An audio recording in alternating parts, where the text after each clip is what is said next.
Ration కార్డులు కొన్నిసార్లు ఆరోగ్యశ్రీ పథకం కోసం తీసుకుంటారు, కొన్నిసార్లు బియ్యం కోసం తీసుకుంటారు.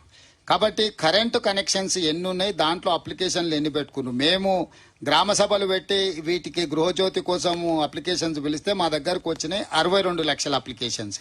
అంటే మీరు చెప్పే 90 లక్షల రేషన్ కార్డులకు గృహజ్యోతి పథకం కోసం అప్లికేషన్ పెట్టుకున్న వాళ్ళు 62 లక్షలు. 62 లక్షలలో వాళ్ళ సరిపోల్చుకున్నాయి 48 లక్షలే.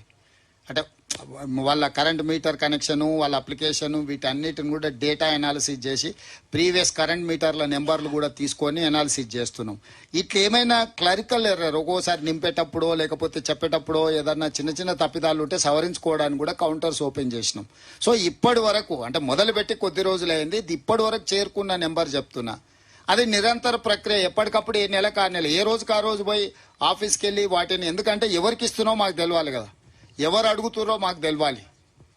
అందుకోసమని దాన్ని నిరంతర ప్రక్రియ అందరికీ ఇస్తాం. అర్హులైన వాళ్ళకు ఒక్కరికి కూడా ఆపము, అనర్హులకు ఒక్కరికి కూడా ఇవ్వము. శ్రీమంతులకు, ఆగర్భ శ్రీమంతులకు ఇట్లాంటి ఉచితాలు ఇవ్వడము అనుచితమని మా ప్రభుత్వం భావిస్తుంది.